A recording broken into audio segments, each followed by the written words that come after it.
या न्यूज बुलेटिनचे सहप्रायोजक आहेत गोकुळ। शिरोली पुलाची इथं पूर्व वैमनस्यातून दाम्पत्यासह मुलावर एडक्यानं हल्ला झाल्यानं यात दोघे जखमी झाले तर मुलगा थोडक्यात बचावला।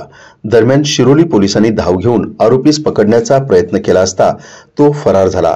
हा हल्ला काल रात्री 10 वाजण्याच्या सुमारास घडला। घटनास्थळावरून मिळालेली माहिती अशी की पुलाची शिरोली तालुका हातकणंगले येथील दिगंबर रघुनाथ कांबळे वय वर्ष 40, आरती दिगंबर कांबळे वय वर्ष 35 व मुलगा वल्लभ दिगंबर कांबळे वय वर्ष 11 हे सर्वजण जेवल्यानंतर शतपावली करत सब्र मल्टी ऑनलाईन सर्व्हिसेसच्या समोर आले असता दबा धरून बसलेल्या टोळक्यांनी हा हल्ला केला। या हल्ल्यात दिगंबर कांबळे हे गंभीर जखमी झाले तर आरती कांबळे या किरकोळ जखमी झाल्या तर मुलगा वल्लभ कांबळे हा थोडक्यात बचावला।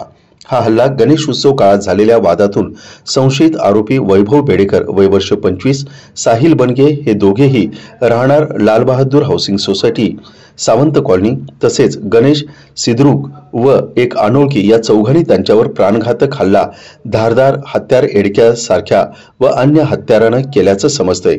दिगंबरवर हल्लेखोरांनी वर्मी घाव केल्यानं त्यांच्या डोक्यात व हातावर जखम झाली तर हाताचं बोट तुटलं असल्याचं समजतंय। दरम्यान हल्लेखोर घटनास्थळावरून फरार झाले। या घटनेची माहिती मिळताच शिरोली पोलिसांनी घटनास्थळी धाव घेऊन घटनेची पाहणी करत जखमीस रुग्णालयात उपचारासाठी दाखल केलं। रात्री उशिरापर्यंत शिरोली पोलीस आरोपीचा शोध घेत होते।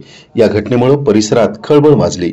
शिरोली पोलिसांनी काही दिवसांपूर्वीच अघोरी पूजा करणाऱ्या दोघांची गावातून धिंड काढत जनतेला संदेश दिला होता की पोलिसांकडून गुन्हेगारांची गय केली जाणार नाही।